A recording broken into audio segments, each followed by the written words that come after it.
Hello, everybody. I'm a practicing therapist and a doctoral student of psychology. Today, we are going to go over a little bit of a different topic today. We're going to talk about some of the questions that you may ask that an avoidant may give you an answer that is less than ideal from your standpoint. And we're going to talk about why they struggle to answer these, what they want to say, what's going on with their lack of response or their vague response, and if it means something nefarious, which it doesn't, just cutting quick to the main point. There's nothing scary about it.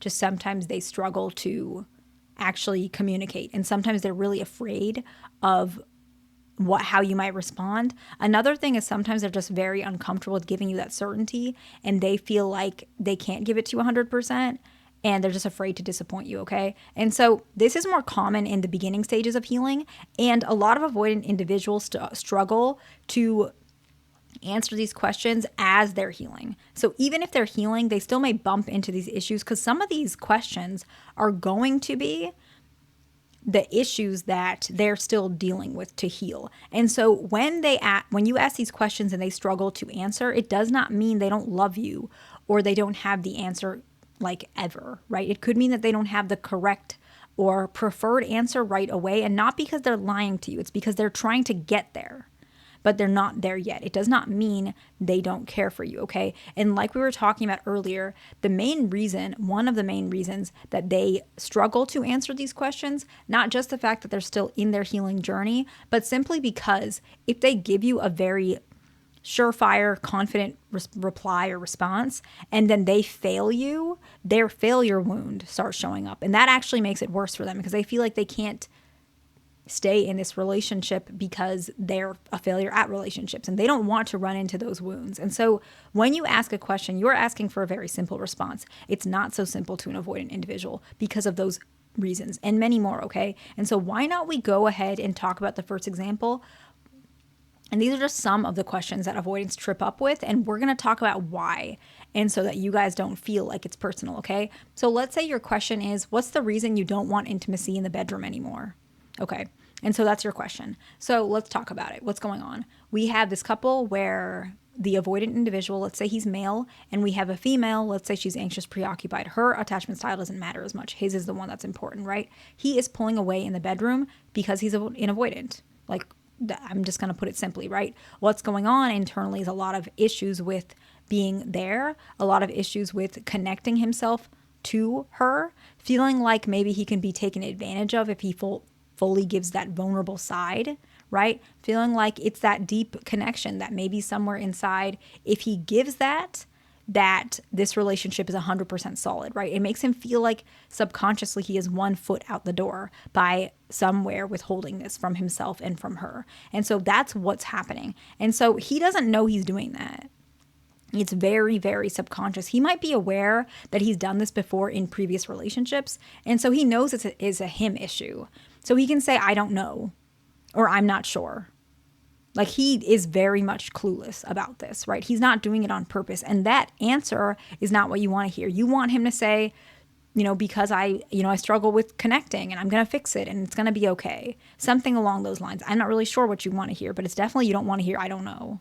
But that's probably what your partner is going to say. However, I don't know doesn't mean we're not going to fix it. It just means they're really in the beginning of their chapter of this. And so how do you get any sort of thing, but particularly with this one, how do you get them closer to answering this question? You start opening this conversation more, not in a way where you're talking about every single day, but you are talking about this issue where you guys both agree, okay, this is something that I think is an issue. You might bring it up in your way. I want this to be resolved at some point, whatever it is, whatever your rapport is, however you want to say it.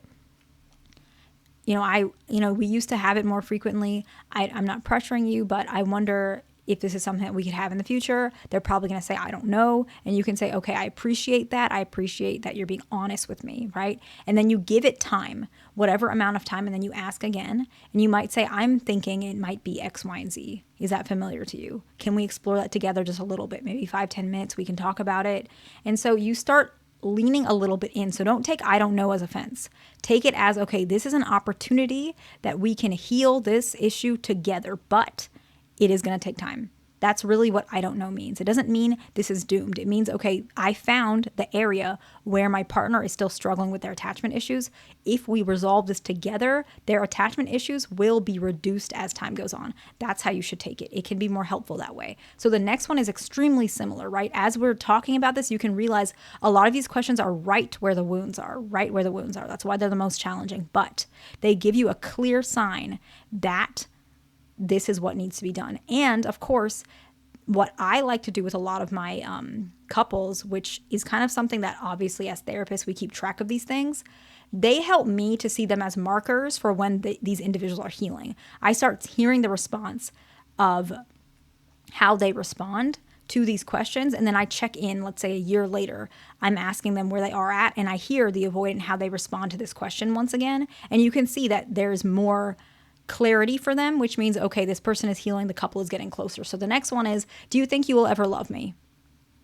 They might say, no, I don't want to love, right? Like, I don't think I'll ever love anybody. Okay. So they're like they're still very triggered. Okay.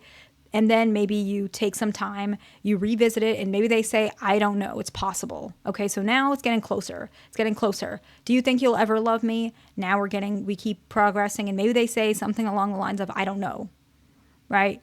Do you love me? I don't know, right? Whereas maybe before, do you love me? No, I don't love you, right? And so you're seeing that progress very, very slowly, to which they will at one point, right? Ideally, if you guys continue to progress, they're going to say, yes, I love you.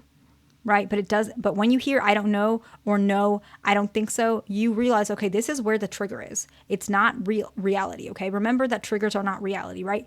If you're an anxious preoccupied and you're spiraling because your partner didn't answer your message for 2 hours and you're afraid that maybe they're cheating on you, or maybe they got into a car accident, or whatever it is that always reality? You know, it's not. You're not going to say, okay, this is reality. This partner did cheat on me, or they got into an accident. No, it's a spiral. It's a moment, right? Same thing. When an avoidant says, no, I'm never going to love you, it's their version of a trigger. It's not reality, okay?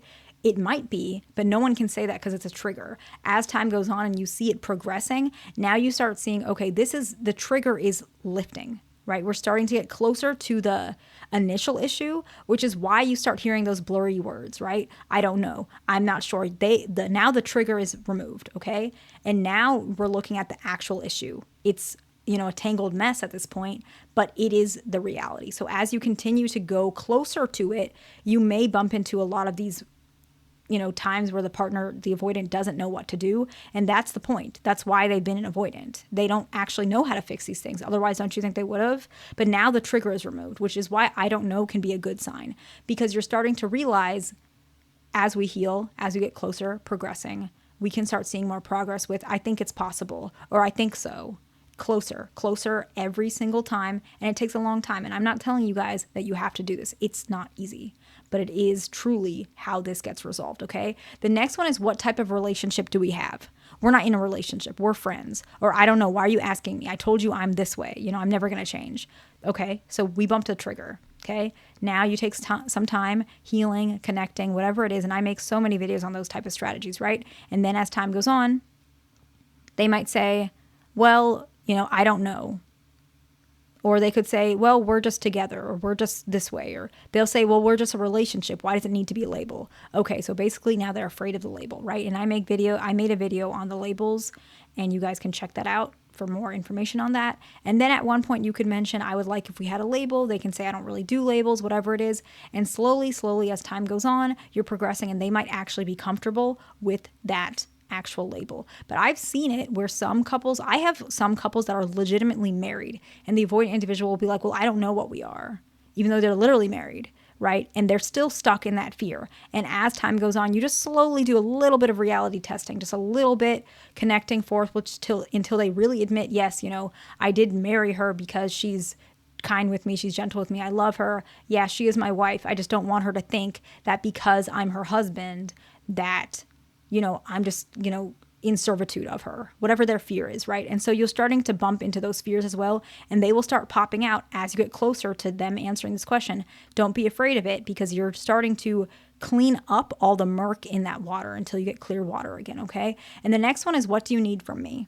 This one is challenging, but as time goes on, as I'd mentioned, they start being more aware of it. They might say, well, I don't need anything from you. I don't need anyone. I'm not that type of person. I'm not needy like that, or I'm not dependent, or I'm not like you. They might start saying that. Okay, we bumped into the wound. Then they might say, I don't know. Why are you asking?